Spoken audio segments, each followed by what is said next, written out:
A ver, un segundo. Un segundo. Déjenme acomodar un par de cositas acá. Tengo un montón de cosas.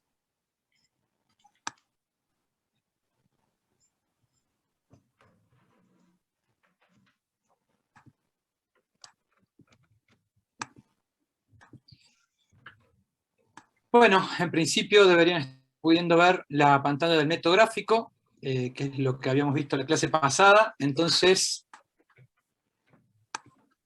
rápidamente, vamos a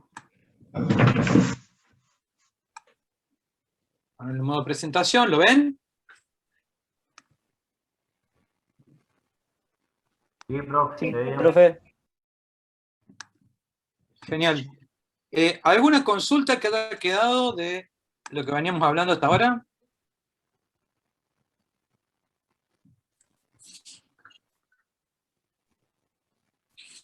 Bueno, entonces, largamos rápido. Estábamos viendo el problema, vamos a seguir comentando un poco sobre el problema base. Era un consultor que tenía cierta cantidad de horas semanales que quería dedicar a 2 clientes. Entonces, cada cliente le daba cierta utilidad, ¿se acuerdan? Por hora. Resulta que consideraba trabajar 40 horas a la semana, que eran las 8 horas diarias por los 5 días a la semana. Resulta que uno de los clientes solo le contrataba hasta 24 horas, y tenía una cantidad de insumos que gastaba por cada hora de trabajo, según si era el cliente 1 o 2, la cantidad que consumía era distinta, 20 o 30 unidades, ¿sí? Por hora respectivamente, y tenía 960 en la semana. Entonces nosotros formulamos un modelo, que era el modelo de programa. Vimos que se cumplían. Ahí veo en el chat que dicen que se escucha súper cortado. ¿Me pueden escuchar bien o se escucha cortado?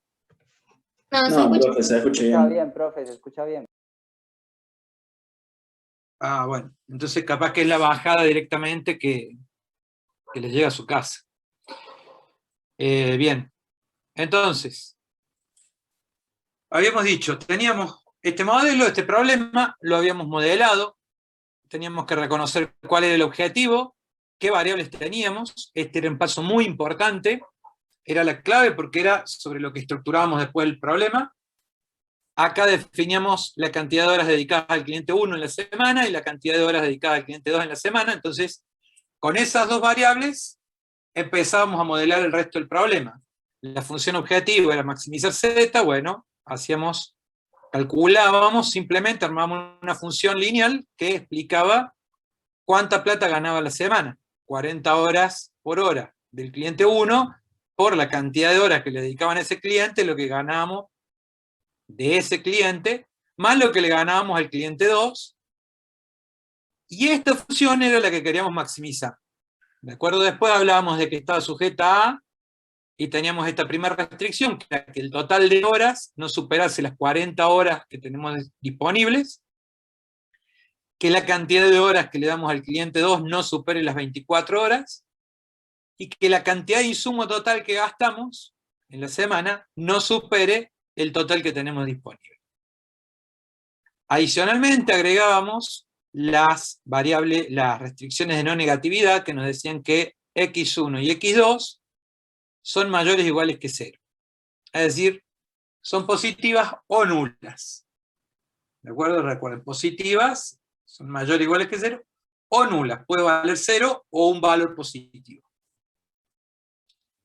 Esta estructura, digamos, es la que corresponde a un programa lineal. Entonces, verificados estos supuestos, que básicamente cuando podemos modelarlo a través de funciones lineales y tenemos una única función objetivo, digamos que en general vamos a estar ante un programa lineal. ¿Cuáles eran los supuestos que debíamos verificar? Bueno, una única función objetivo, ¿sí? A maximizar o minimizar. Después teníamos aditividad, proporcionalidad, certidumbre y divisibilidad, ¿sí? Aditividad, los totales se forman como sumas, ¿sí? Vamos agregando al total que gana por el cliente 1 el total que gana por el cliente 2. Esta relación, digamos, de que el total se forme a partir de una suma, no siempre se da. Por ejemplo, cuando ustedes quieren saber la probabilidad conjunta, en realidad se multiplican. Entonces, ahí, si yo quiero maximizar la probabilidad conjunta, no puedo usar programación lineal, por ejemplo. ¿De acuerdo? Entonces, se tiene que dar que los totales se puedan formar a partir de sumas. Y por otro lado, tiene que existir proporcionalidad, es decir, si yo le trabajo 1 hora al cliente 1, gano cierta cantidad. Si trabajo 2 horas, gano el doble. Si trabajo 3 horas, gano el triple. ¿Sí? Hay una proporcionalidad ahí.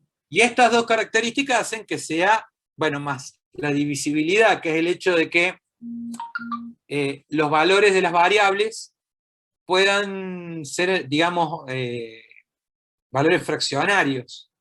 Entonces, esas características en conjunto, lo que están diciendo es que todas las funciones que yo voy a estar escribiendo, tanto en las inecuaciones como en la función objetivo, van a ser funciones lineales.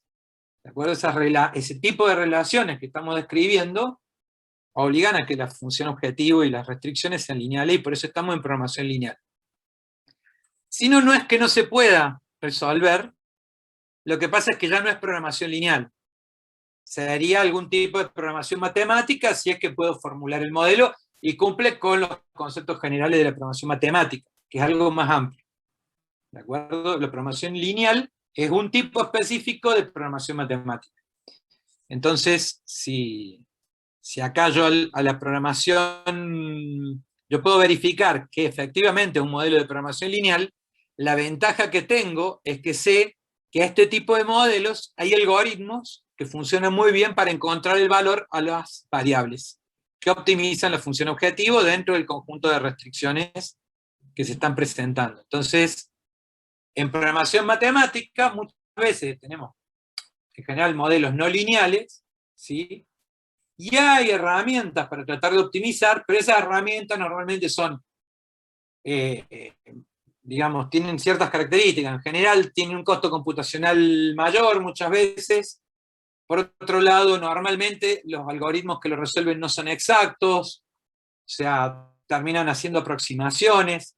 Por otro lado, yo nunca tengo la certeza de que estoy en el óptimo, ¿sí? Porque en una función no lineal puedo tener óptimos locales y óptimos globales. Entonces, por más buenos que sean los algoritmos, nunca me garantizan que no esté en el óptimo global.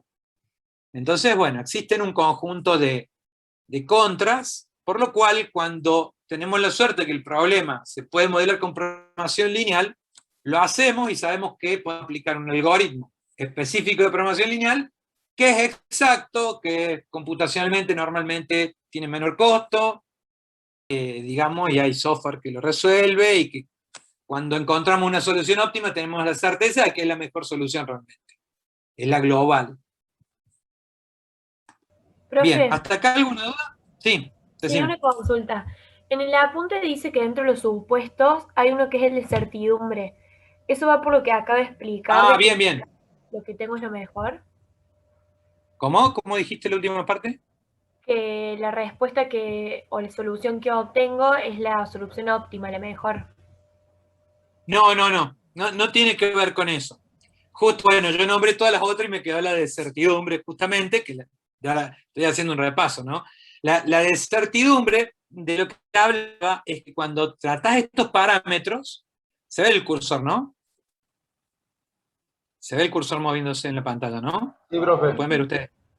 Bien, gracias. Que todos los parámetros del modelo se consideran valores ciertos. Es decir, no son probabilísticos, no son desconocidos.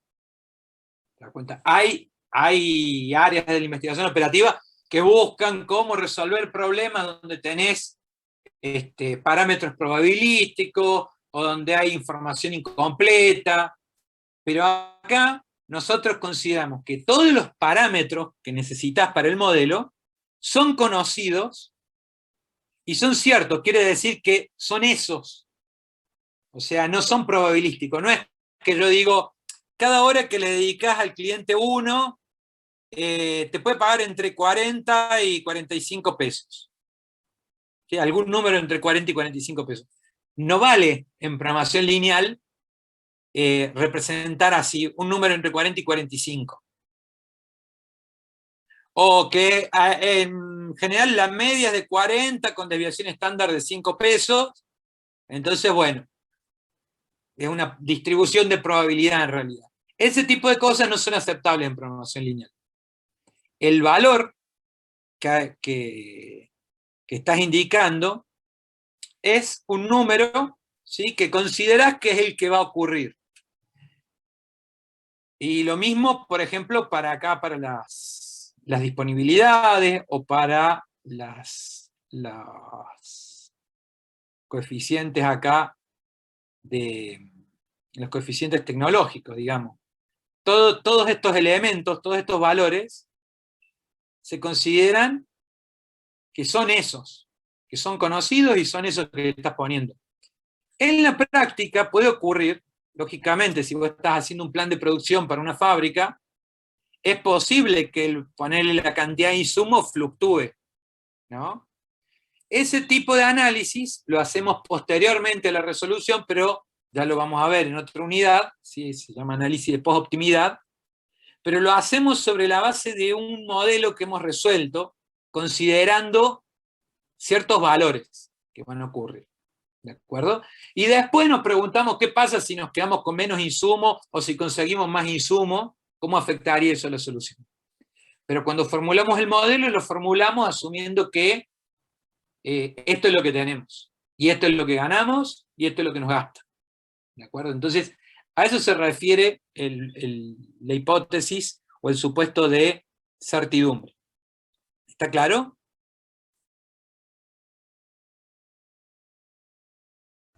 Sí, profe, gracias. Buenísimo. Entonces, sigamos un poquito. La idea de la clase que viene, no se la vayan a perder porque vamos a entrar ya a método simplex. ¿Sí? Va a estar, digamos, uno de los temas más importantes. ¿De acuerdo? Y es una clase larga, así que traten de estar temprano. Yo voy a tratar de avanzar mucho hoy con todos los conceptos generales, como para que lo entiendan.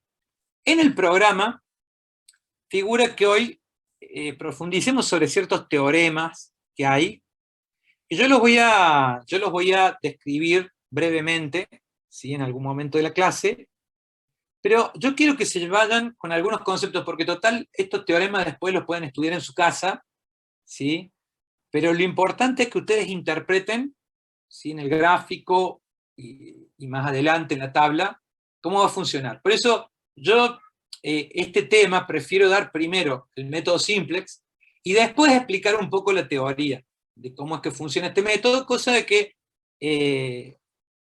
ustedes conceptualmente lo entiendan. Primero entiendan ciertos conceptos que son necesarios, después entiendan cómo se aplica la receta, el algoritmo, ¿sí?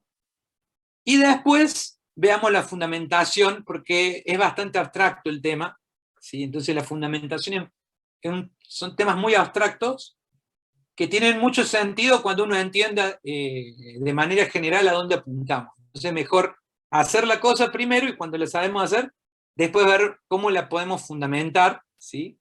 Me parece que eso siempre termina, para este tema por lo menos, termina explicando mejor la cosa. Entonces, esto, bueno, ya lo habíamos hablado, respecto a qué es el problema de programación lineal, ¿sí?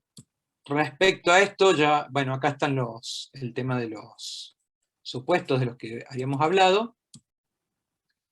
Habíamos formulado este modelo, ¿sí? Y después veíamos que podíamos construir un modelo equivalente agregando variables de holgura. ¿Se acuerdan? Entonces acá decíamos, por ejemplo, x1 más x2 es menor o igual que 40. ¿Sí? Entonces, ¿qué pasa?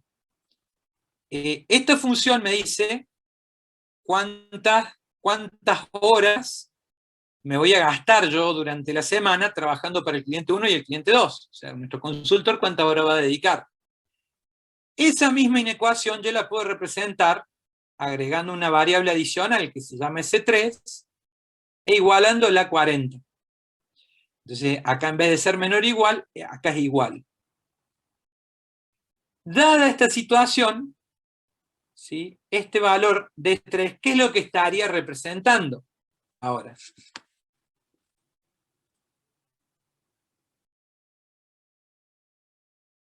Las horas faltantes. No, no es un faltante. Fíjense, mi modelo original dice que X1 más X2 es la cantidad de horas que yo voy a dedicar, ¿sí?, al trabajo en la semana. Y eso no puede superar los 40. Ahora, pueden existir muchos modelos equivalentes, ¿sí? Y hay uno que podemos construir a través de agregar ciertas variables, ¿sí? Ciertas variables de holgura. Llamamos variables de holgura, o variables de lag, o variables de excedente. Entonces, ¿qué pasa con esto? Yo tengo acá que X1 más X2 me dice cuánto estoy gastando adicional, ¿sí? Perdón, cuánto estoy usando de horas durante la semana. Y 40 es el máximo que tengo disponible. Yo puedo construir, ¿sí?, un modelo equivalente, y nos concentremos solamente en esta parte de acá. En ese modelo equivalente, a ver, déjenme ver si... En ese modelo equivalente, hasta ahí está el modelo, son el mismo modelo. En este modelo equivalente, concentrémonos en esta parte.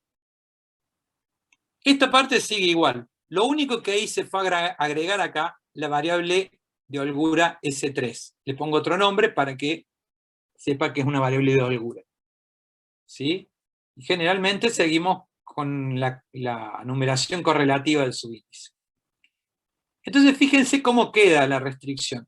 Yo estoy diciendo acá que X1 más X2 más S3 es igual a 40. Ahora acá cambió. En vez de ser menor o igual, esta restricción es de igual.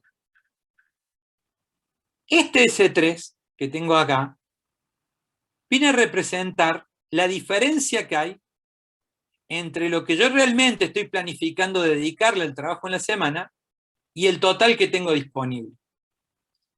Esa diferencia, ¿sí?, entonces, en términos concretos, ¿qué es? Las horas que no se van a trabajar. Claro, las horas que no voy a trabajar, digamos, en la semana, las horas que excedentes, que en realidad serían horas no trabajadas durante la semana. ¿Sí? De las 40 disponibles, hay cierta cantidad que no llego a trabajar que van a ese 3. Obviamente, si esto vale 20 y 20, ¿sí?, a esto no le queda otra que valer 0 para hacer solución, y bueno, y se da la ecuación, ¿de acuerdo? Pero si esto suma menos de 40, esa diferencia termina en ese 3. ¿De acuerdo? Ese 3, como es una variable del problema ahora, ¿sí?, de este modelo equivalente, viene acá a la restricción de no negatividad. Lo mismo he hecho para cada una de las otras restricciones. Para cada restricción fui agregando una variable de holgura diferente, ¿sí? Y cada una tiene una interpretación, ¿sí?, que depende de qué es lo que estaba representando la restricción. Por ejemplo, S3 era cantidad de horas que no trabajaba, ¿sí?, o excedentes, ¿sí?, sería lo que me está sobrando en la semana, que en general decimos horas no trabajadas, pero si me voy a la restricción 3, esta restricción de este lado me está diciendo cuántas unidades de insumo me gasto. Y esta de lado me está diciendo cuántas tengo en total. Esta restricción, ¿sí?, ahora tiene a la variable S5, ¿sí?, y lo que está adoptando, lo que está representando esa variable S5 es la cantidad de unidades que me sobran durante la semana. Porque si yo, por ejemplo, voy a dedicarle 10 horas y 10 horas a cada cliente, entonces me daría 200 más 300, serían 500 unidades de insumo que me gasto para llegar a las 960, porque esto es una igualdad, ¿sí? Entonces, si estas son 500, esta variable tiene que valer 460. Entonces, ¿qué quiere decir? Que me sobraron, si yo le dedico 10 horas y 10 horas, me sobran 460 horas para trabajar, digamos, me sobran 460, unidades de insumo, ¿sí?, que no he gastado del total que tenía disponible. Esto es, lógicamente, por semana. Y para la restricción 2, ¿sí? Yo decía, en la restricción original, decíamos, esta es la cantidad de horas que le dedico al cliente 2, que no podían ser más de 24 porque es el total que no contrata. Entonces, si esa cantidad más la variable de holgura S4 es igual a 24, ¿qué quiere decir? Que si esto vale 10, esta tiene que valer forzosamente 14 para que sea solución, ¿sí? Esa combinación de variables. Y lo que me está diciendo es cuántas horas no le he vendido respecto, o sea, cuántas horas no le he vendido respecto al total máximo que me puede comprar ese cliente. O cuántas horas estoy por debajo del total que le podría vender ese cliente. ¿Está clara esta parte de la interpretación? Profe, una pregunta. Sí. Antes de la pregunta, elementos importantes. Bueno, una variable por cada restricción. Lógicamente, si la restricción es de igual, no puedo meter la variable de holgura, no hay variable de holgura. Si la restricción fuera de mayor o igual, ya lo charlamos en un ratito. Como son variables que no estaban inicialmente y que están representando slacks, sobrantes, excedentes, etc., ¿sí? Entran a la función objetivo, pero con coeficiente 0. O sea, no me afectan a la función objetivo. Por definición, las variables de slack nunca afectan a la función objetivo, o sea, entran con coeficiente 0. Si en el problema les hubiesen dicho, por ejemplo, cada unidad de insumo que me sobra la tengo que llevar a reciclar, ¿sí? La tengo que tirar en un lugar especial y me cobran 5 pesos por cada unidad que me sobra, entonces yo no podría haber modelado así el problema. Tendría que haber modelado esta última restricción como esta cantidad más XS, poner los sobrantes, o X lo que sea, ¿sí? Sería una variable funcional que representaría en primera instancia, o sea, en el primer modelo, en el original, ya estaría esa variable X, que representa las unidades que me sobran. Acá sería igual, ¿sí? Acá tendría un igual, mejor dicho, ¿sí? O sea, el total que gasto más la variable que indica las que me sobran es igual a 960, y acá en la función objetivo tendría que restar el costo por unidad sobrante por XS, que sería el sobrante que tengo. ¿Me explico? Y lógicamente acá XS sería mayor o igual que 0, y recién con ese modelo agrego después las variables de slack. ¿De acuerdo? Entonces tengan presente que, por definición, la variable de slack siempre tiene valor de coeficiente 0 en la función objetivo, ¿sí? Es por definición. Si tuviera que tener alguna cosa distinta, porque ese sobrante me suma o me resta en la función objetivo, es que estaba mal formulado el modelo original. Porque no debió ser una variable de slack, sino que en el primer modelo ya tendría que haber previsto esa variable X, que represente ese sobrante, y haberla agregado en la función objetivo restando o sumando. ¿Queda claro eso? Bien, ¿cuál era la pregunta? No, era cuando la restricción valdría mayor y... Voy a repetirla porque no sé. No escuché bien. La pregunta era que qué pasa cuando la restricción valdría mayor o igual. Esa era la pregunta, pero después la respondía. Cuando era mayor o igual. Bien, cuando es mayor o igual, se trabaja de la siguiente manera. Mayor o igual. Hay un micrófono abierto, Micaela. Mica, por favor, fíjate. Tenés el micrófono abierto.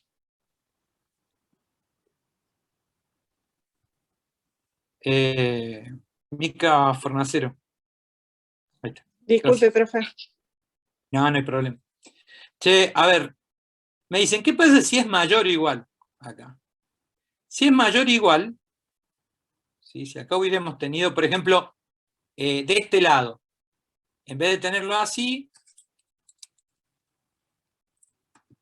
Ponele que acá, en vez de tenerlo así, teníamos mayor o igual. Entonces, ¿cómo procedemos? ¿Lo ven bien ahí? Entonces, si lo tenemos de esta forma, lo que va a ocurrir es que, a esto, una forma fácil de verlo es imaginarse que tienen dos platillos, ¿no? Entonces, yo como estaba antes. Por ejemplo, en el de arriba, yo tengo dos platillos, ¿sí? Es una balanza que tiene dos platillos. Entonces, yo de un platillo tengo este lado de la restricción y del otro platillo tengo este otro lado. Como al final va a quedar como un igual, como una ecuación, ¿sí? Yo tengo que ver de qué lado debería agregar peso para que quede equilibrado. Si mi ecuación dice que es de menor o igual, que este lado es menor o igual que este otro, ¿qué significa? Que para equilibrarla, eventualmente voy a tener que poner peso de este lado. Entonces, lógicamente, el S3 entra de este lado. ¿Está claro? Si por el contrario yo tuviera que la restricción es de mayor o igual, ponele que le tengo que vender como mínimo 24 horas al cliente 2, entonces, ¿qué pasa? Los platillos, ¿sí? Para que se equilibren, yo de este lado le tendría que sumar peso. ¿De acuerdo? De este lado tendría que sumar para que queden equilibrados. Entonces acá entraría un más S4, que cuando despejo, y lo llevo para este lado, para que me queden de este lado, digamos, los términos que dependen de las variables, y de este lado los términos independientes, entonces cuando lo traigo a ese más S4 para este otro lado, entraría con un coeficiente negativo, entraría como menos 1 por S4. ¿Quedó claro? ¿Puede repetir la última parte, profe? La del menos 1. Sí. Mira, olvídense de esta parte. ¿Sí?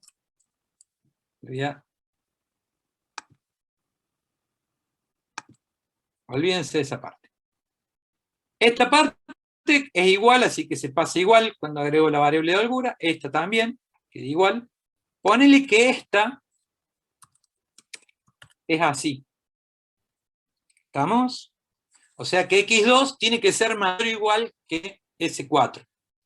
Entonces, ante esa situación, ¿sí?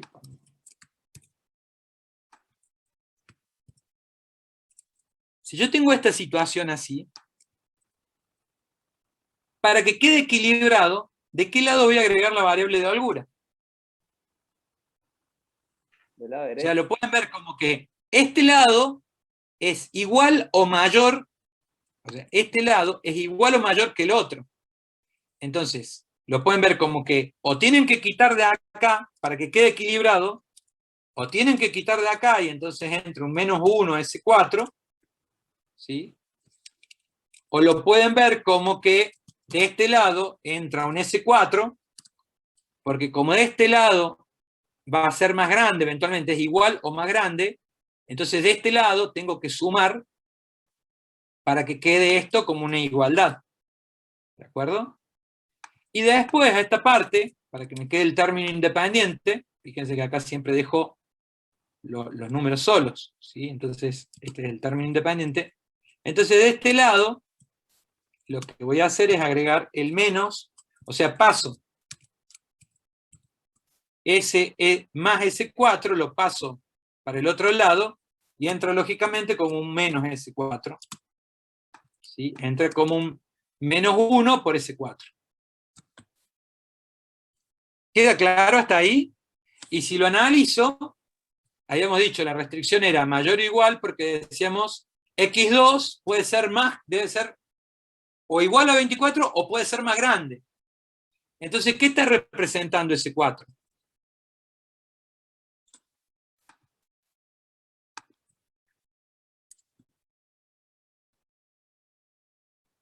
La diferencia entre X2 y el 24. Siempre la diferencia, pero puntualmente en esa restricción, ¿qué significa esa diferencia?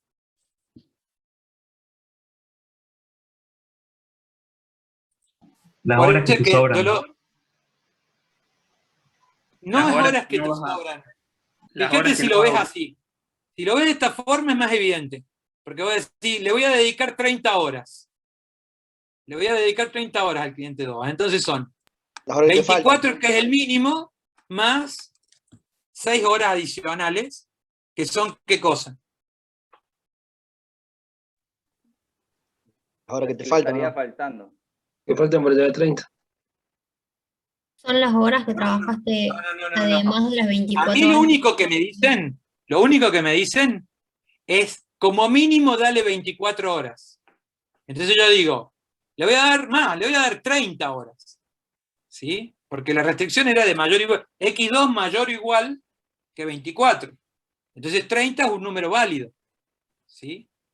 Si este vale 30, y esto es una ecuación, entonces es 24 más ese 4. ¿Cuánto vale ese 4?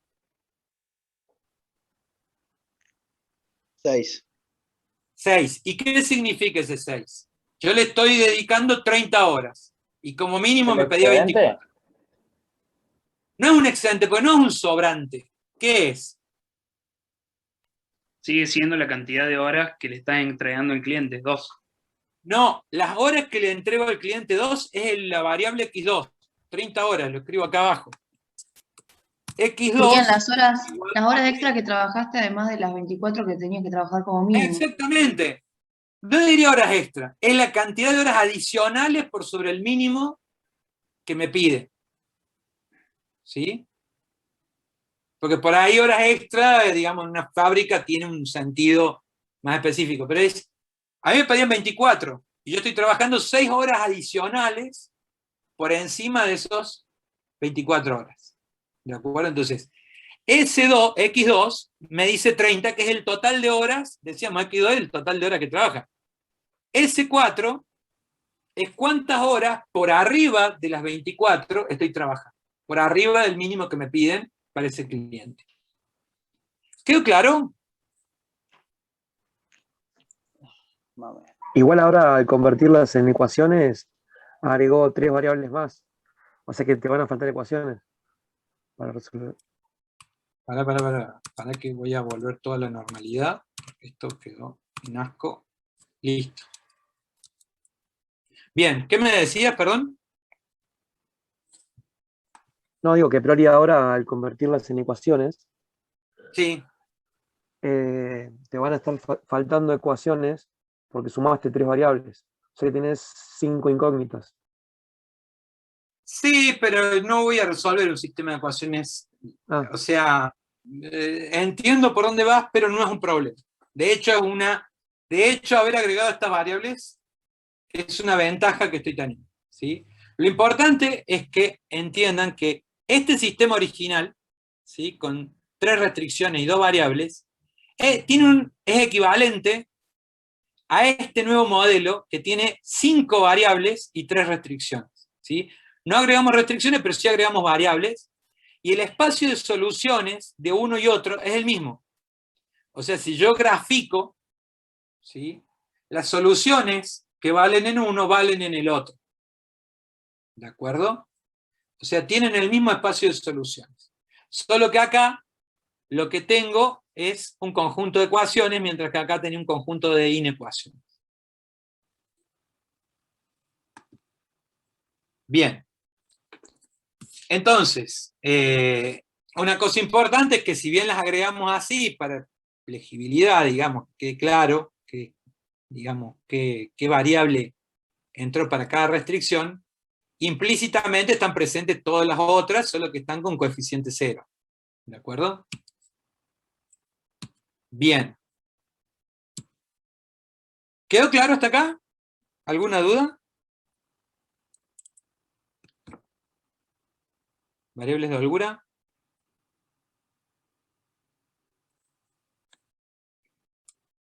Bueno. Este tema, bueno, ya lo vimos, era cuando teníamos el modelo, sí, decime. ¿Siempre tienen que ser distintas las variables para cada restricción? Sí, siempre una variable distinta para cada restricción. Ok, gracias. No hay problema. Entonces, ¿cómo sigue esto? Nosotros podíamos aplicar, una vez que teníamos el modelo armado, en realidad en este formato, ¿sí? Le podíamos aplicar una de dos estrategias. El método gráfico, si el problema tenía dos variables, ¿sí? Podíamos aplicar el método gráfico, íbamos agregando las restricciones, y nos quedaba, ¿sí?, un gráfico donde cada solución, ¿sí?, donde, mejor dicho, el conjunto de puntos que son solución de nuestro problema, pasan de estar modelados en estas inecuaciones a estar visualmente representados en el gráfico, ¿sí? O sea, todo punto que pertenece a este polígono de soluciones, ¿sí?, cumple con todas estas restricciones al mismo tiempo, con las tres restricciones funcionales, más las restricciones de no negatividad. ¿Está claro hasta acá? Esto es un repaso ya de método gráfico, no me voy a poner a resolver, ya han hecho ejercicios. Así que, bueno, quería saber si vamos bien hasta acá. O sea, si yo digo, por ejemplo, el punto 0, 0, si reemplazo acá x1 por 0 y x2 por 0, se cumplen todas estas inecuaciones, a su vez x1, x2, 0, 0, se cumple que es mayor o igual que 0, este punto pertenece a la región factible. Este punto también, este punto también, este punto extremo también, este que está al medio también, este que estoy señalando acá no. ¿De acuerdo? Este que estoy señalando acá cumple con una de las restricciones, con esta, ¿sí?, con la de los insumos, pero no cumple con las otras. ¿De acuerdo? Entonces, ese punto, o sea, cumple con la de insumo y cumple con la del total de horas, este punto acá, pero no cumple con que no le puedo vender más de 24 horas al cliente 2. ¿De acuerdo? Entonces, ese punto no es solución. Bien. Entonces, el método gráfico llevaba el conjunto de restricciones, ¿sí?, a un gráfico, y en ese gráfico quedan representadas todas las soluciones posibles del problema, y dentro de eso después, bueno, usábamos una estrategia de mover la función objetivo en el sentido de optimalidad hasta que llegamos al último punto que tocábamos, y esa era la óptima. Bien, yo acá me tomé la molestia de identificar cuáles son los puntos extremos que tenemos. ¿De acuerdo? ¿Qué serían los puntos extremos? Son los puntos, ¿sí?, que quedan conformados por la intersección de dos o más restricciones. Por ejemplo, el punto B es la intersección entre esta restricción de acá y una de las restricciones de no negatividad que dice que los valores de x2 deben ser positivos o nulos. Entonces, solamente pueden ir para arriba los valores de x2, entonces para abajo no. Entonces, acá tengo una restricción, que es la de no negatividad, que se cruza con esta otra restricción, y la intersección de los dos me forma el punto extremo B. ¿De acuerdo? Que obviamente, si está cortando en 40, es el punto 40, 0. Y si calculo el Z, me da 1600. ¿Cómo calculo el Z? Y bueno, reemplazo 40, 0 acá, hago el cálculo acá y me da 1600. ¿De acuerdo? Hago lo mismo con el 0, 0. Es reemplazar acá y acá, y me da 0 obviamente. Este punto extremo se forma por la intersección entre la restricción de no negatividad que opera para x1, o sea, todos los valores de x1 deben ser positivos, o sea, deben ir para este lado, o deben ser nulos, o sea, deben estar sobre esta recta. Negativos para x1 no, entonces esto queda anulado. Entonces la restricción es esta recta para allá. Y por otro lado tengo esta otra restricción, que es la segunda, que me dice que los valores de x2 deben ser como máximo 24. Entonces los valores posibles son los de esta recta horizontal para abajo. Donde se cruzaron las dos es en el punto 0, 24. ¿De acuerdo? Donde x1 vale 0 y x2 vale 24. Reemplazo estos dos y me da 1200. Acá hice lo mismo, se cruzan estos dos, entonces identifico cuál es la solución, puedo hacerlo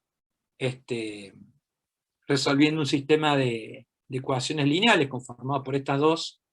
Hay muchas técnicas, digamos, ya las vimos para identificar este punto cuál es, identificamos también este punto cuál es, y en cada uno fui colocando el z. ¿De acuerdo? Es importante entender que estos son puntos extremos, ¿sí? Porque son la intersección, y en el polígono, básicamente, los identifico porque son los vértices del polígono.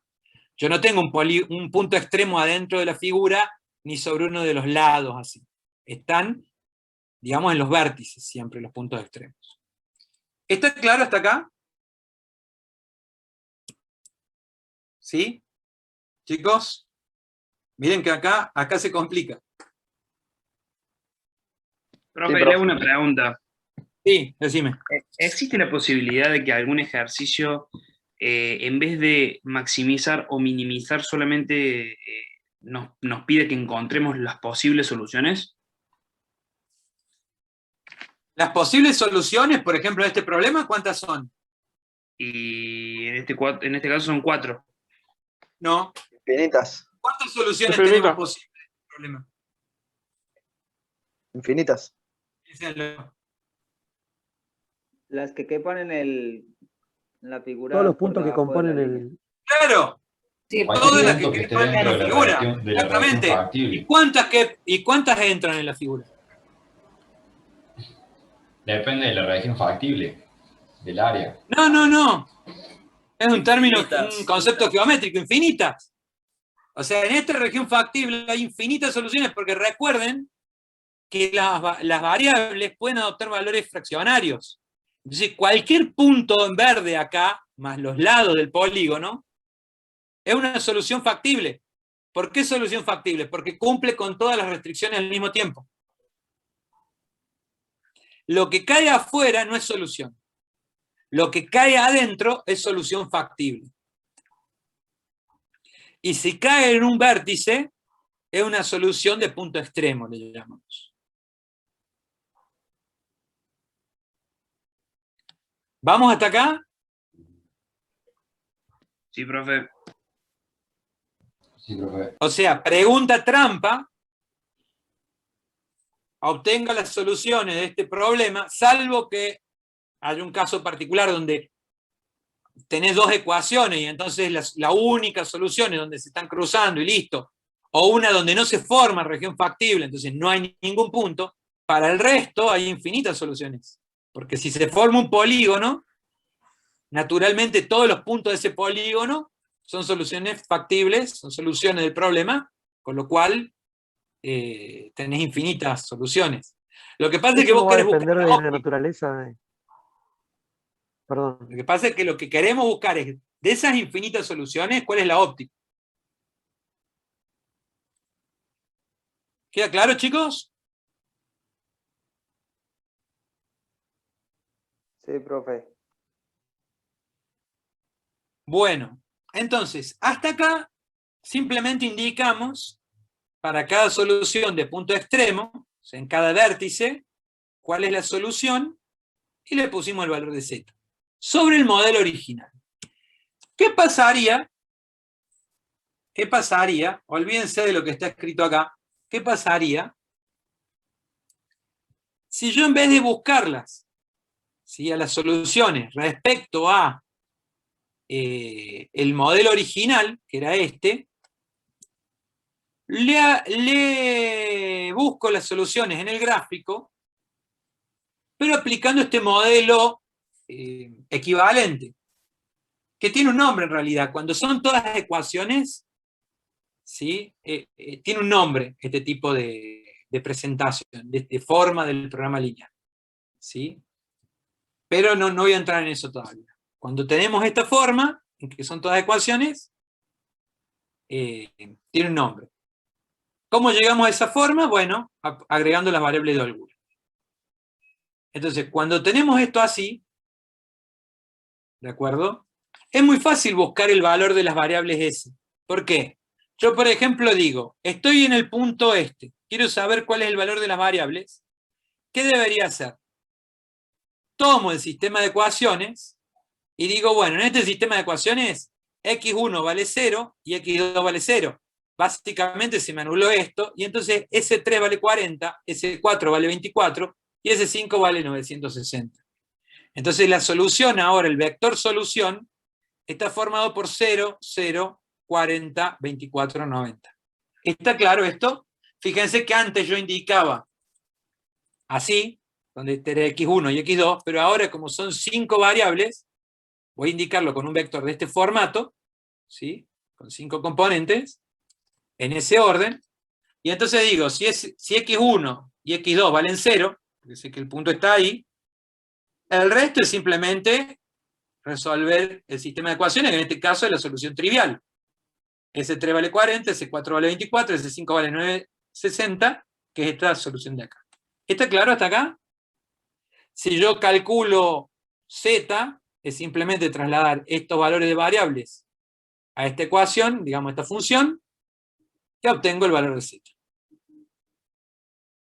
Pero podría buscar acá cuál es el valor de la solución equivalente acá. ¿Sí? El valor de las variables, ¿sí? en este modelo equivalente. ¿Sí? Y entonces digo, bueno, lo que sé en esta solución es que x1 vale 40, x2 vale 0, x1 vale 40, x2 vale 0, y si este vale 40, lo reemplazo acá por 40, este vale 0, lo reemplazo por 0, y después despejo, es simplemente despejar, no tengo que resolver ningún sistema de ecuaciones, en realidad es bastante simple. Cuando yo puse los dos valores de acá, el resto se despeja muy, muy fácilmente, ¿sí? O sea, si este es 40 y este es 0, entonces este 40 lo llevo acá dividiendo, ¿sí? Y, perdón, si este vale 0 y este vale 40, si quiero saber ese 3, llevo este restando, o sea, lo paso este 40 acá como menos 40, y me queda que x2, perdón, que ese 3 es igual a 0, que es el valor de acá. Acá abajo, x1 vale 40, no importa porque acá tiene coeficiente 0. Este vale 0. Entonces me queda que S4 vale 24, que es el que tenemos acá. Y acá decíamos, x1 vale 40, entonces multiplico acá y me queda 40, sería 800, ¿sí? Este vale 0, así que se anula, entonces este 800 lo paso para el otro lado restando, y me queda 160. Ese 5 vale 160, que es el 160 que tengo acá. ¿Está claro, chicos, qué estoy calculando? Sí, profe. O sea, como esto es un sistema de ecuaciones, es muy fácil, dados dos valores de variables, despejar, digamos, y saber cuánto valen las otras. Entonces fui colocando acá esas otras variables, ¿sí? Y puedo ir calculando, bueno, y obviamente me va a dar el mismo Z porque en realidad x1 y x2 son los mismos valores y lo que he agregado es ahora las variables de orden. Bueno.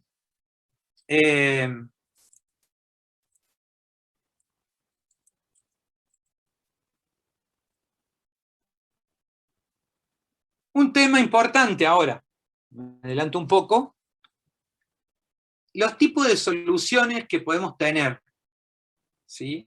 Ahora que hemos visto esto de las variables de holgura, ¿sí? Tenemos restricciones, entonces vamos a ver que las soluciones, es decir, en el modelo, todo lo que cae acá adentro es solución, ¿sí? Incluidos los lados del polígono.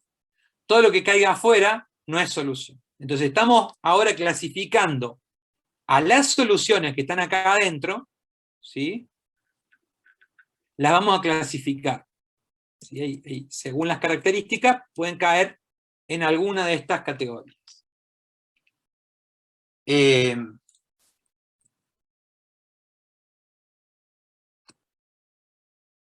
¿Solución factible o solución posible?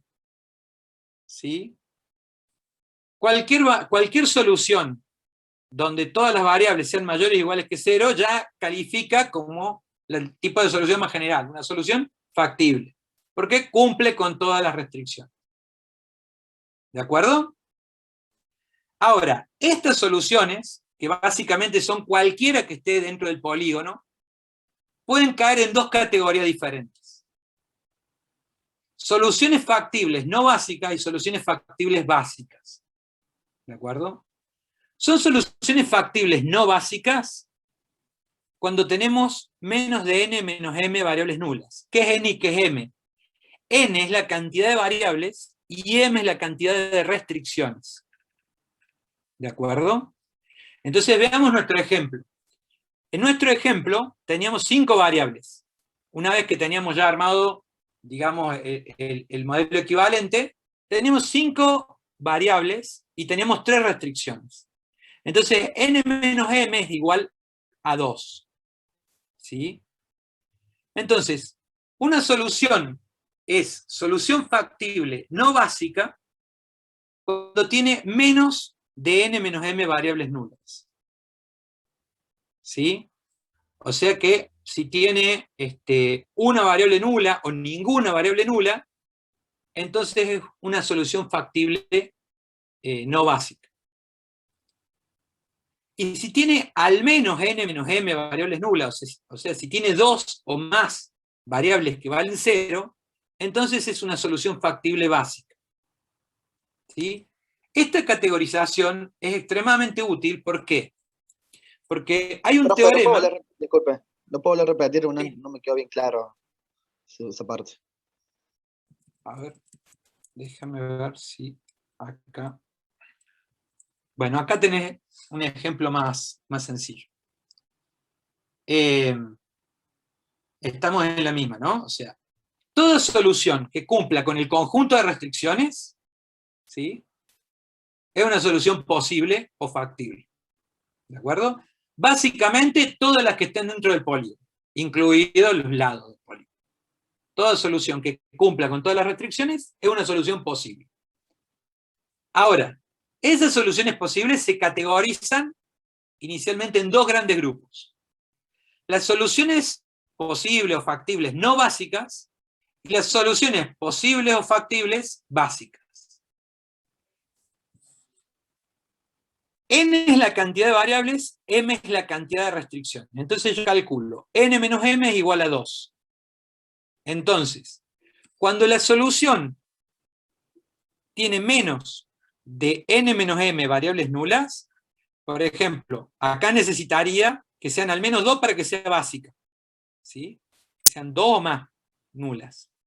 Entonces, si tiene 2 o más nulas, por ejemplo, en este ejemplo, si tiene 0, 0, ¿sí?, esta solución, acuérdense de x1, x2, x3, x4, x5, esta solución cumple, o sea, es una solución que hemos sacado del conjunto de soluciones factibles, y resulta que 2 de sus variables valen 0. Al menos 2 variables valen 0. Entonces, ese tipo de solución la categorizamos como solución factible básica. ¿De acuerdo? Porque tiene n menos m variables nulas. Hay un teorema que me demuestra que cuando una solución es factible básica, significa que es una solución de punto extremo. Veámoslo en el gráfico acá. Esta es una solución de punto extremo, es un vértice del polígono. Fíjense, acá hay una variable nula y acá hay otra. ¿Ven? Tiene al menos 2 variables nulas. Esta otra también, y si me fijo, tiene al menos 2 variables nulas. Esta otra también tiene al menos 2 variables nulas. Esta otra también, ¿sí? Esta de acá, tiene al menos 2 variables nulas. Y esta, lógicamente, tiene 2 variables nulas, porque la 0, 0. ¿De acuerdo? Entonces hay un teorema que me demuestra que cuando una solución es posible básica, ¿sí?, entonces es también una solución de punto extremo. ¿Está claro esto? Sí, ahora sí. Profe, esto de que tengan que tener 2 variables nulas, siempre teniendo en cuenta cuando hay de holgura. Claro, estamos hablando sobre un modelo que ya tiene todas sus ecuaciones, digamos, como todas sus restricciones como ecuaciones. Bien. ¿Sí? A esto, cuando tiene todas las restricciones como ecuaciones, le llamamos forma estándar. ¿Sí? Ya voy a entrar un poquito en eso, pero por lo pronto, ¿sí?, cuando yo tengo el modelo así, con todas las restricciones como ecuaciones, es decir, ya agregué la variable de holgura, ¿sí? Lo que puedo hacer es esta cuenta de cuántas variables tengo menos cuántas restricciones, y entonces toda solución que tenga esta característica de que tiene al menos n menos m variables nulas, entonces esa solución es factible básica, y entonces sé que va a caer en un punto extremo. ¿Por qué es importante? Porque yo después, cuando tenga más variables, no puedo ver en el gráfico dónde están las soluciones. Entonces, esta es una forma algebraica de saber si la solución es de punto extremo o no. ¿De acuerdo? Cuando es solución factible básica, es decir, cuando tiene al menos n menos m variable nula, ya sé que está en un punto extremo. ¿Está claro? Mientras que, si es una solución factible no básica, es decir, tiene menos de n menos m variables nula, capaz que ninguna es nula, o una sola es nula y necesitaba por lo menos dos. Entonces, esa es una solución factible no básica, y esa no está en el punto extremo. Por ejemplo, acá puse una, que es la 8,8, que tiene este otro valor para las variables de holgura, y vemos que ninguna de ellas es nula, y entonces cae en el medio del gráfico, en este caso, ¿sí? Vemos que se cumple esto. Hay un teorema, insisto, que demuestra esto de que las soluciones que tienen, las soluciones posibles básicas, caen en los puntos extremos. Entonces, sabemos que esta, si yo, por ejemplo, pusiera la 0,8, ¿de acuerdo? Vería que esta solución, si empiezo a despejar, tiene una única variable nula, que sería el x1, y todas las otras tienen un valor positivo. Entonces me doy cuenta, si yo veo esa solución sin ver el gráfico, me daría cuenta automáticamente de que no es un punto extremo. ¿Está claro hasta acá, chicos?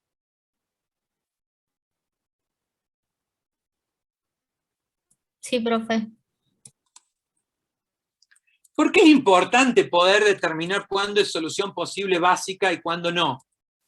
Porque el método gráfico que habíamos usado, ahí vuelvo al gráfico, ¿sí? ¿Cómo funcionaba? Esto es intuitivo, pero hay un teorema que lo demuestra para casos más grandes. Yo armaba el gráfico, ¿sí? Con todas las soluciones posibles, es decir, incluyo las posibles básicas y las posibles no básicas. Las incluyo a todas, el gráfico incluye a todas, armaba Z y después lo desplazaba en el sentido de optimalidad. Y lo iba a desplazar hasta que tocaba el último punto de toda la región factible. ¿Y qué es lo que me voy a encontrar la mayoría de las veces? Digamos, en la mayoría de los problemas, si hay región factible, con lo que me voy a encontrar es que el último punto es justamente un punto extremo, es un vértice del polígono. ¿De acuerdo? Entonces, ¿qué pasa? Ese vértice que estoy tocando, ¿sí? Intuitivamente yo me doy cuenta que si acá el óptimo lo encuentro desplazando hasta el último vértice que toco, y que eventualmente, bueno, si esto justo era paralelo a una restricción, sería todo esto, pero estoy tocando igual dos vértices. Pero en la mayoría de los casos, normalmente termino tocando un único vértice. ¿Sí? Entonces, intuitivamente, uno se da cuenta por el método gráfico que la solución óptima normalmente va a estar en un vértice. Y si no, va a estar en los dos vértices y en todos los puntos que están en el medio. Pero entonces, para buscar las soluciones óptimas, identificar cuáles son los vértices es muy importante. ¿Está claro?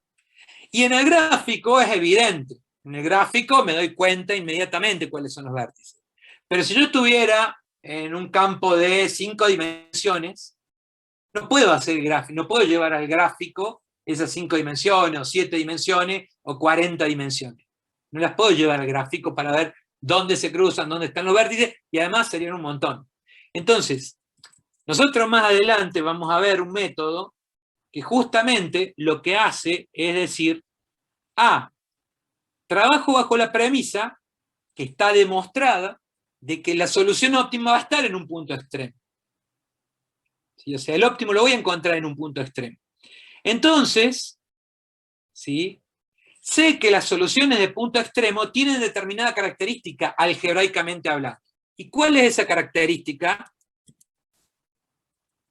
Que son soluciones factibles básicas. Es decir, que tienen al menos n menos m variables nulas.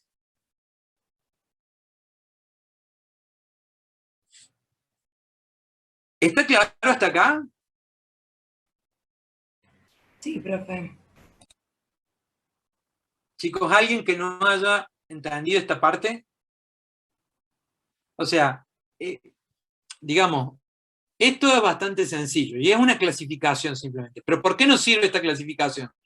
Porque después sabemos que las soluciones factibles básicas tienen cierta característica, que es que al menos n menos m variables son nulas, y entonces yo sé que esa es una solución de punto extremo.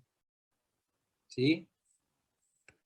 A su vez hay una subclasificación acá de las soluciones factibles básicas, que es que pueden ser soluciones factibles básicas no degeneradas, cuando hay exactamente n menos m variables nulas, y son degeneradas esas soluciones factibles básicas si tienen más de n menos m variables nulas. En nuestro ejemplo no hay ninguna solución factible básica degenerada. ¿Sí? Son todas no degeneradas. Se da la degeneración cuando se cruzan tres restricciones en un mismo punto. ¿Sí? Ahí, bueno, se da la degeneración. Acá no hay, por eso cada punto extremo, que ustedes observan, ¿sí? Tiene siempre exactamente n menos m variables nulas. Entonces, acá, por ejemplo, no tiene que ver con nuestro problema, por eso lo puse en otro color, pero esto sería un ejemplo de una solución para un caso de 5 variables y 3 restricciones. Bueno, n menos m es 2, y acá tenemos más de 2, ¿sí? O sea, más de n menos m variables nulas. Entonces, esta es una solución factible o posible básica degenerada. Las que tenemos realmente en nuestro caso son todas no degeneradas. Bien. ¿Alguna duda hasta acá, chicos?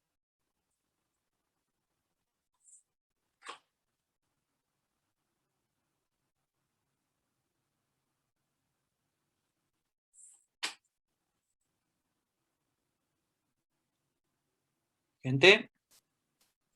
Profe. Bueno, ahora vamos a ir, ahora que entendemos que es una solución factible básica, ¿sí? Ahora que entendemos que es una solución factible básica, vamos a ver otra característica interesante que nos permite justamente operar algebraicamente para buscar la mejor solución. Resulta ser que cuando tenemos dos soluciones factibles básicas, ¿sí? Que son adyacentes entre sí, algebraicamente, ¿sí?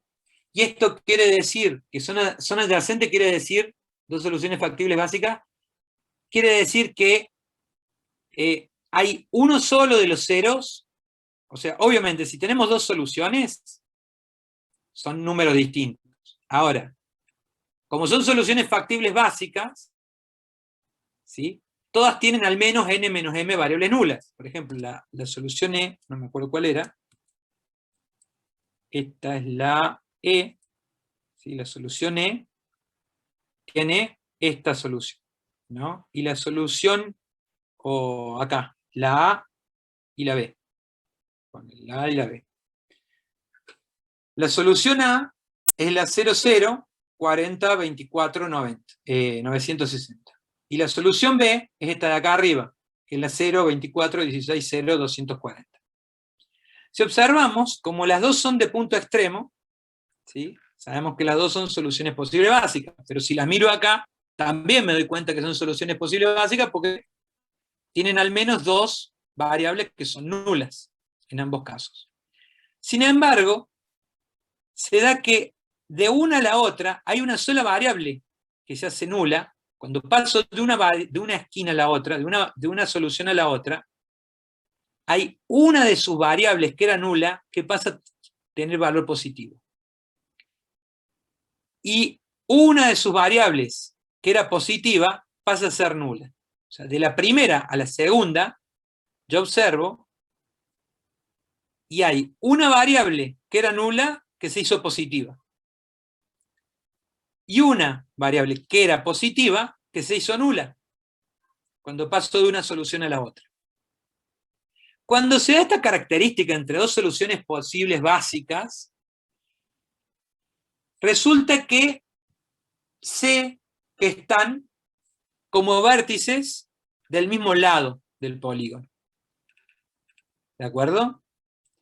Otra forma de decirlo es que si hay dos soluciones de punto extremo, ¿sí?, en el polígono de soluciones, resulta que sus soluciones posibles básicas son adyacentes entre sí. ¿De acuerdo? O sea, si estoy sobre un lado, sus vértices adyacentes, ¿sí?, corresponden a soluciones posibles básicas adyacentes. ¿Y qué significa esto? Que una de las variables se hace nula, ¿sí? Si yo estaba acá, esta 24 se hizo nulo, y una de sus variables nulas se hizo positiva. Y si yo miro entre estas dos, veo que son adyacentes en el gráfico, ¿sí? O sea, esta solución de punto extremo es adyacente a esta solución de punto extremo, o este vértice del polígono es adyacente a este otro vértice del polígono. Y si miro sus soluciones posibles básicas, ¿qué me encuentro? Con que para pasar de una a la otra, o sea, si comparo de una a la otra, una de sus variables, que era positiva, se hizo nula, y otra de sus variables, que era nula, se hizo positiva. Y esto se va dando en cualquier par de variables de soluciones adyacentes que pueda encontrar. ¿Está claro hasta acá? Sí. Esto también tiene un teorema que lo demuestra, ¿sí? O sea, esto está demostrado, ¿sí?, algebraicamente, ¿sí? Es en realidad razonablemente sencilla la demostración de por qué, pero básicamente por ahora, conceptualmente, lo que quiero que entiendan es que si yo tengo dos soluciones posibles básicas adyacentes, estas son de punto extremo, son adyacentes en el gráfico, corresponden a puntos extremos adyacentes en el gráfico, o lo puedo decir al revés. Si yo tengo dos soluciones, o dos puntos extremos en el gráfico que son adyacentes, entonces las soluciones correspondientes, ¿sí?, son soluciones posibles básicas adyacentes. Bien. ¿Alguna duda hasta acá? ¿Queda claro? Profe, no necesariamente tienen que ser iguales, o sea, 0, 0, 24, 24. No van a ser iguales, o sea, los valores del resto de las variables seguro que no van a ser iguales, porque básicamente son puntos distintos, así que naturalmente van a ser distintos, pero se cumple que entre dos puntos extremos adyacentes en el gráfico, esa característica de que una variable era nula y se hizo positiva, y otra variable era positiva y se hizo nula. Y es solamente una que cambia así, ¿de acuerdo? Entonces, ese cambio, ¿sí?, se va dando entre cada par de puntos extremos adyacentes. Claro, no, porque como el ejemplo era 0, 24, 24, 0, pensé que tenían que ser iguales también. 0, 24 acá, 24, o sea, entre estas dos decís. Claro, son iguales. Ah, que hayan cambiado así, no necesariamente. Fíjate que de acá a acá. Claro, es el 4, 0 o el 0, 8. Y se hizo 0, y este era 0 y se hizo 8. O sea, no tiene que ver con eso, pero sí se cumple esta regla de que una se anula y la otra se hace positiva. Ok, listo. Muchas gracias. Buenísimo. ¿Está claro, chicos, hasta acá? Sí, profe. Bueno, entonces, ¿qué pasa?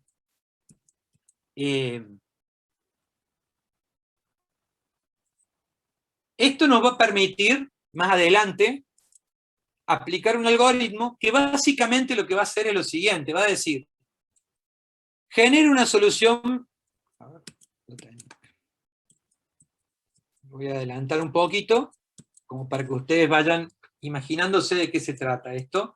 Lo voy a explicar bien, más detallado la próxima clase, pero lo importante es lo siguiente, que ustedes entiendan esto, para que entiendan por qué es importante que recuerden bien la próxima clase que es una solución factible básica. Si yo arranco, si soy capaz de construir una solución posible básica, inicial, ¿sí?, y yo sé que la solución óptima está en un punto extremo, Una estrategia inteligente para buscar cuál es el óptimo va a ser el siguiente. Tomar una solución posible básica inicial, ¿sí? Preguntar si es la óptima, va a haber algún criterio para darme cuenta si es la óptima, y si no es la óptima, moverme a algún punto extremo adyacente, alguno de los dos, ¿sí? En este caso, podría moverme para acá o para acá, y generar esa solución, o sea, calcular cuál sería el punto extremo adyacente a este. Es muy difícil que yo de acá pueda calcular este de acá, por ejemplo, saltar así. Pero calcular una solución de punto extremo adyacente es fácil. Profe, una pregunta. Sí. ¿Esto que estamos viendo es lo que hace el simplex para darnos la... Exactamente. Yo estoy entrando en conceptos que nos van a ayudar a entender cuando veamos el método simplex, ¿sí? Todo esto que estoy explicando en práctica todo junto. Entonces lo importante es que entiendan, ¿sí? Que yo saber que una solución es posible básica me sirve porque así identifico que es punto extremo, ¿sí? Y hay una propiedad entre soluciones posibles básicas, que es que están, o sea, si son adyacentes, las soluciones factibles básicas quiere decir que son adyacentes en el gráfico. Entonces una estrategia podría ser decir, empiezo por un vértice, y me voy corriendo a los vértices adyacentes hasta que llego a la que es el mejor. En el medio me he visto explorar todos estos infinitos puntos que ya sé que no son el óptimo, porque hay un teorema que me demuestra que el óptimo está en un punto extremo. ¿De acuerdo? Entonces, como sé que el óptimo está en un punto extremo, solamente me voy a dedicar a explorar las soluciones posibles básicas. Porque esas son soluciones de punto extremo, y solo una, digamos, y en alguna de ellas voy a encontrar el punto óptimo, o la solución óptima. ¿De acuerdo? Entonces la lógica del algoritmo es arrancar por alguna solución factible básica y seguir explorando entre soluciones factibles básicas adyacentes, que en el gráfico sería hablar de que voy pasando por vértices adyacentes entre sí, hasta que llego al óptimo, y hay un criterio, digamos, el algoritmo tiene una forma de calcular y darme cuenta de si estoy en el óptimo o no. Entonces, cuando llego, corto. En este caso, nosotros sabíamos que este era el óptimo, entonces si vamos por acá, por ejemplo, tendría que calcular acá, acá, acá y acá, ¿sí? Que son 1, 2, 3, 4 puntos. Si fuera por este lado, sería 1, 2, 3. ¿De acuerdo? Entonces, en 3 iteraciones llego a la óptima, a la solución óptima, mientras que sé que hay infinitas soluciones posibles, ¿sí? Que debería explorar si quisiera hacer por fuerza bruta, lo cual es imposible. ¿De acuerdo? Sin embargo, estos teoremas, ¿sí? o digamos, esto que conceptualmente estamos viendo y que está fundamentado con teoremas, me permiten usar esta estrategia de acotar un montón la cantidad de soluciones que voy a tener que explorar para ver si es el óptimo. ¿Quedó claro, chicos? ¿Alguna duda hasta acá? Sí, profe. Quedó claro. La clase que viene va a ser re áspera porque vamos a ver este algoritmo funcionando, ¿sí? Vamos a ir poniendo todos estos conceptos juntos, pero por lo pronto, digamos, me interesaba que fueran adelantando un poco de qué se va a tratar eso y cómo juega, porque este tema de la clasificación de las soluciones generalmente le suele costar mucho, y no es porque sea tan complicado, sino que uno, hablándolo así en términos abstractos, parece que no tiene sentido estudiarse o recordar cuándo es básica y cuándo es no básica. Pero tiene ese sentido de que entender esta relación es la que me fundamenta después todo el resto. ¿Sí? Bien. No sé si hay alguna pregunta. Profe. Ah, bueno. ¿Sí o sí siempre decime. la solución está en un punto extremo? Porque usted hablaba de que generalmente A puede ver, que vamos a ver que haya un caso en que no diferentes. esté. A ver, hay situaciones donde no se forma el polígono de soluciones. ¿Te das cuenta? Entonces ahí, si no se forma el polígono de soluciones, porque son incompatibles entre sí las restricciones, yo te estoy diciendo al cliente 1 le tenés que dedicar más de 40 horas. Y al mismo tiempo te estoy diciendo al menos 40 horas, ¿no? Y al mismo tiempo te digo al cliente 1 no le dedique más de 5 horas. Es imposible que yo le dedique al menos 40 y no más de 5. O sea, son incompatibles entre sí, no se forma región factible, no hay ningún punto que sea solución. Entonces, en ese caso, no hay solución óptima porque no hay solución. ¿De acuerdo? Otra situación que se puede dar es que el problema sea no acotado, que significa que se da de tal manera, a ver si, dame un segundo, y te lo voy a graficar acá. Vos ponele que tenés una restricción que es así, ¿no? Y son todos los puntos para acá abajo. Y tenés otra restricción que es paralela y es así. Y constituyen todos los puntos hacia acá arriba. ¿De acuerdo? Entonces, la región factible serían todos los puntos que estoy sombreando. ¿De acuerdo? Pero resulta que esas dos restricciones, las dos restricciones más restricciones de no negatividad, esas son las únicas restricciones. Entonces, ¿qué pasa? Vos armás la función z, que es esta, y que tiene ese sentido de optimalidad.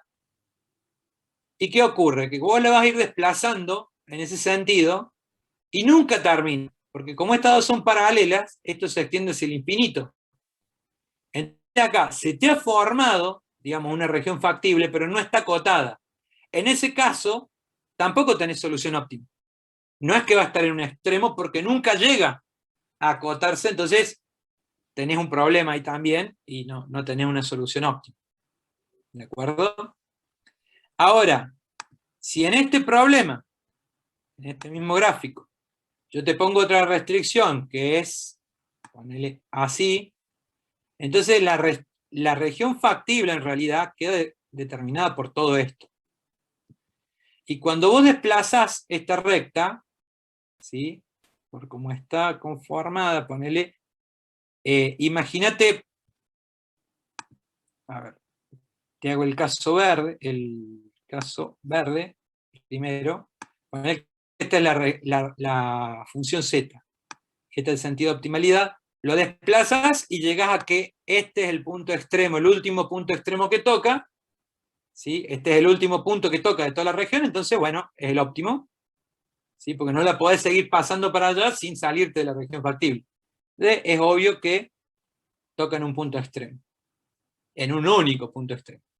Ahora, imagínate que esta recta, la azul, es el z ahora, y que es paralela a esta otra. Vos lo desplazás en el sentido de optimalidad, ¿y qué es lo que te vas a encontrar? Con que cuando llega acá, ¿sí? Con un conjunto de soluciones. Este es un punto extremo que toca, este es otro punto extremo que toca. Como vimos, es una función de isutilidad, son todas tienen el mismo valor de z, todos los puntos acá tienen el mismo valor de z. Y cualquier intermedio también tiene el mismo valor de z. O sea que cualquiera de estos es óptimo. Entonces, cuando puedo formar una región factible y esta está acotada y digamos, en el sentido de optimalidad, entonces, si hay solución óptima, puede estar en un punto extremo, en un único punto extremo, o puede estar en dos puntos extremos y todos los infinitos puntos que hay en el medio. Entonces, por eso decimos que podemos tener una única solución óptima o múltiples soluciones óptimas. Si se da este caso, que es un caso particular. Yo en la clase que viene les voy a mostrar una clasificación de estos tres casos, ¿sí? Para que quede más claro, pero básicamente en respuesta es, fíjate que se puede dar que sea un punto extremo, pero cuando se da este caso, también el punto extremo es solución óptima. Entonces mi estrategia para buscar la solución óptima sigue siendo la misma. Yo puedo arrancar, ponerle de acá, buscar un vértice adyacente, ¿sí? Ver si es óptimo, no, entonces sigo, encuentro si es óptimo, este es óptimo, listo, encontré una solución óptima. Y el método simple me va a avisar, yo voy a poder verificar que se da esta situación, o sea, si la función objetivo era la verde, llego ahí, corto el algoritmo y me avisa. Pero si fuera el azul, yo llego ahí y me va a avisar, este es óptimo, esta solución factible básica, o este punto extremo es óptimo, pero tenés otra solución del punto extremo que es óptima y todos los puntos intermedios también lo van a hacer. Si yo hubiera puesto, o sea, arranco acá, paso a este punto, no es óptimo, sigo acá, este es óptimo. ¿Sí? Entonces puedo cortar ahí. Pero el algoritmo me va a estar avisando, me va a dar, además de decirme que ese es un punto óptimo, lo cual es cierto, también me va a decir que si avanzo voy a llegar a este otro que también es óptimo, y por ello sé que son estos dos y todos los que están al medio. ¿Quedó claro? ¿Alguna duda, chicos? Bien. Genial. Voy a darles una clasificación nomás. Esto es teórico, está en el libro, es muy sencillo, pero se los comento así rápido porque después es útil para simplificar cuando explicamos el método simplex. Formas en que presentamos el modelo de programación lineal. Hay varias formas, ¿sí? Varias formas de representar lo mismo. Esta es la forma explícita, que es la que hemos venido usando, que es desarrollando todo el modelo, o sea, decir maximizar z, acá y ponemos cada coeficiente por su variable correspondiente, sujeta a, y acá ponemos, o sea, cuando expresamos los distintos ejemplos de modelos que hemos dado, vienen en esta forma. Si los hemos desarrollado en su forma explícita. ¿De acuerdo? Pero podríamos haber usado la forma vectorial. En la forma vectorial, lo que estamos haciendo en realidad es referirnos, básicamente es equivalente esto con esto, lo que cambia en realidad es que acá el vector B, ¿sí? Todos estos valores, los metemos en un vector que se llama P0. Entonces en vez de referirnos al número B1, al número B2, al número BM, o sea, son parámetros en realidad, son parámetros que tenemos acá, consideramos un vector con todos ellos que se llama P0. Y a cada columna de esta matriz A, ¿sí? o cada coeficiente acá que se multiplica por la misma variable, lo vamos a meter en un vector. Todos estos que corresponden a la variable x1, lo vamos a meter en el vector P1. Todos estos que corresponden, son coeficientes que corresponden a las variables x2, los vamos a meter en el vector P2.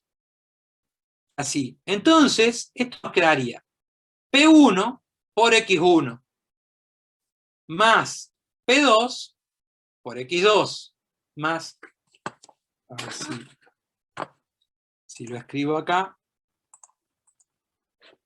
es bastante sencillo, ¿sí? Si yo meto A11, A21, ya, M1, ¿de acuerdo? Y esto, a todo este vector le llamo P1, si yo después a ese vector, a P1, lo multiplico por x1, ¿sí? Este es un escalar, es una variable. Y este es el vector. Entonces, si yo multiplico este vector por un escalar, ¿sí? Por esa variable x1, lo que tendría es un vector nuevo, donde cada elemento es el A correspondiente por la variable. ¿Está claro? Porque al ser un escalar, estoy multiplicando cada componente por su correspondiente valor de x1. ¿Queda claro? Entonces, básicamente ¿Eso lo estoy vamos a haciendo usar, profe? operación. ¿Cómo? ¿Eso lo vamos a usar? Vectorial, matricial. Sí, en general en las partes teóricas, en el libro, a veces te van a expresar esto porque es más simple, ¿sí? Pero bueno, por eso quiero que lo veamos, que quede claro a qué nos estamos refiriendo. O sea, esta columna es P1, la multiplico por la variable, y si a eso le sumo la columna o el vector P2, que corresponde a toda esta parte, o sea, sería un vector, no, sería esta parte nomás, sin el x2, ¿sí? Y a esa parte la multiplico por la variable x2, Entonces, ahí estoy teniendo todo esto. ¿Sí? Entonces, fíjense que acá lo único que hago es la sumatoria de los diferentes P sub J, o sea, este vector, multiplicado cada vector de esos columnas por su correspondiente variable XJ. Y todo eso es igual a PC, que sería un vector que contenga esta parte.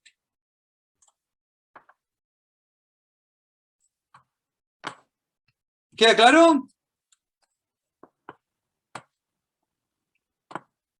Sí. Y después tengo la forma matricial, donde digo, a los diferentes coeficientes, C1, C2, Cn, los voy a meter en un vector que se llama C. A las diferentes variables, X1, X2, Xn, las voy a meter en un único vector que se llama X. ¿Sí?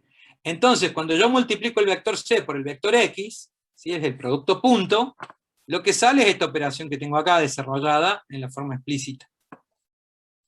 Sujeta a, si tomo una matriz donde solamente tomo, o sea, perdón. Ya terminamos, chicos, no se preocupen. Si yo armo una matriz donde coloco estos coeficientes, ¿sí? Armo una matriz, y esa matriz le llamo A, ¿sí? Entonces, la operación multiplicar la matriz A de coeficientes por el vector X, si ustedes desarrollan ese producto, se van a dar cuenta que termina generando este mismo bloque que tenemos acá.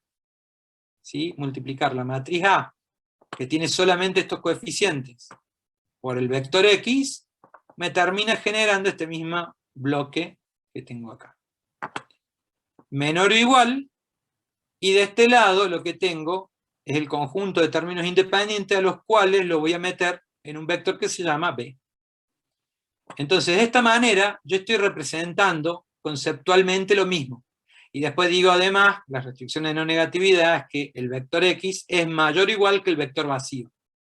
¿De acuerdo? O sea que esto sería un vector de la misma cantidad de componentes donde cada componente es nulo.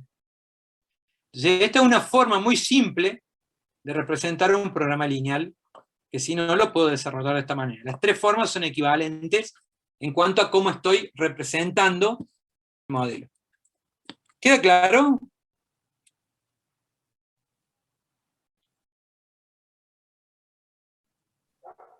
Sí. Sí, profe.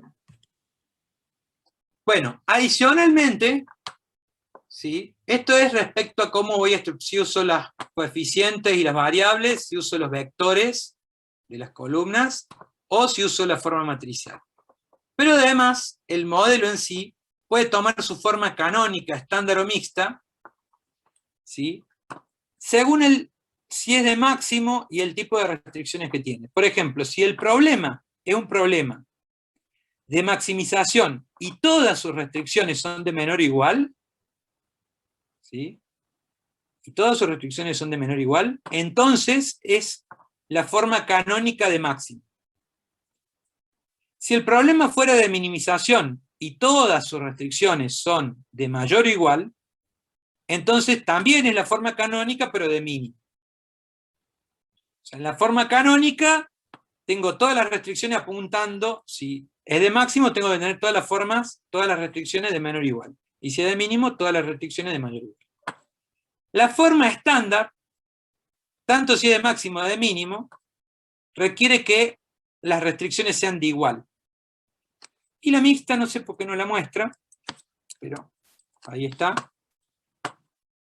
La mixta, tanto si es de máximo o de mínimo, pueden ser restricciones de menor igual, mayor igual o igual. ¿Sí? O sea, la forma mixta es cuando tengo mezclada acá las restricciones. Entonces, este tipo de conceptos me sirven mucho porque a la hora de explicar el método simplex y demás, ¿sí? Vamos a estar haciendo referencia a que llevamos un modelo. Por ejemplo, el ejercicio que veníamos resolviendo, ¿de qué forma es? ¿En qué forma lo presentamos al ejercicio de nuestro amigo consultor? Explícita. El modelo original. ¿Cómo? Explícita. Es la forma explícita, ¿sí? Porque lo desarrollábamos entero. Además de explícita, ¿qué forma de todas estas tiene? Minimización. En canónica, digo. Era un problema de maximización, porque queríamos la máxima cantidad de utilidad posible. De maximización. Pero además, ¿qué más? La forma, ¿en qué forma estaba? ¿Cómo eran las restricciones? Canónica. Claro, el objetivo era de máximo y todas las restricciones eran de menor o igual. Entonces estaba en la forma canónica, o sea, era explícita, y estaba en la forma explícita, canónica para máximo. ¿De acuerdo?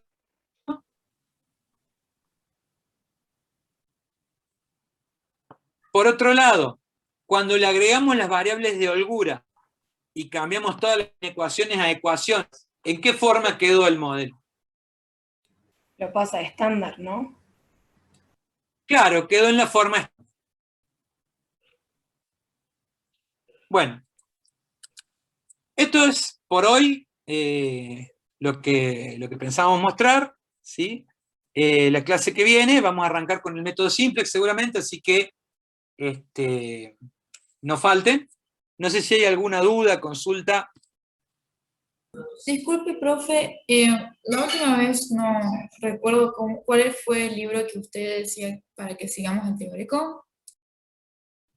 Lo tienen compartido en el aula virtual, el libro Apoyo Cuantitativo a las Decisiones de la profesora Claudia Cariña Profe, y Catalina Alberto. Y la guía de planeamiento del 2020 porque encontré una del 19.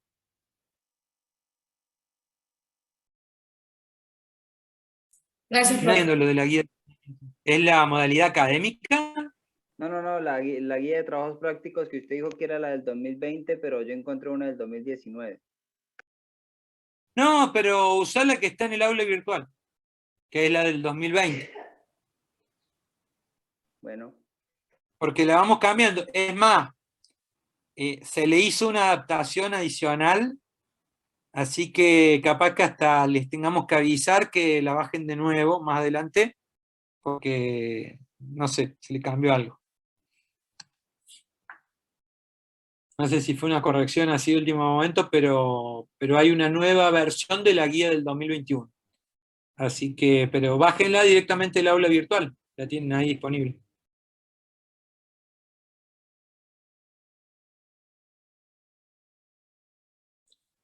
Bien, no sé si hay alguna duda, consulta, aclaración, algún comentario más.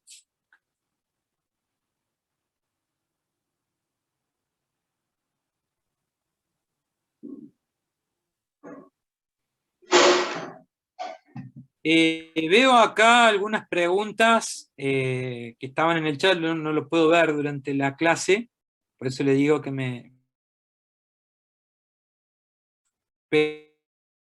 naturaleza de las variables que me escribió Nahuel, no sé referido a qué, pero hay algo que sí me gustaría aclarar, porque dice, si son personas, no puedes fraccionar personas. Eso estaría relacionado, me imagino, con la parte donde hablábamos de los supuestos. Efectivamente, hay problemas donde no podés aceptar que las variables tomen valores fraccionarios. Pero cuando se da esa situación, no usás programación lineal, sino que usás programación lineal entera, que es un tema que vamos a ver más adelante. Por lo pronto... Era con respecto a lo que decía de soluciones infinitas. Por eso le decía, si bien. depende de la naturaleza de la variable, porque... Bien. Claro. Método gráfico y el método simplex son métodos para resolver problemas de programación lineal. Y uno de los supuestos de la programación lineal es que las variables pueden tomar valores fraccionarios. ¿Está? Entonces, si en tu problema las variables no pueden tomar valores fraccionarios, no puedes usar el método simplex en forma directa. Se tiene que utilizar otra estrategia que la vamos a ver, ¿sí? Que usa el método simplex, pero lo usa acompañado con otros métodos, precisamente porque cambia al no poder aceptar valores con variables fraccionarias. Pero lo que estamos hablando de las infinitas soluciones y demás, se supone que vos estás modelando algo con las variables que sí puede aceptar valores fraccionarios, entonces, bueno, no hay problema con eso. Bien. Chicos, ¿quedó claro? Entonces cortamos acá, nos vemos.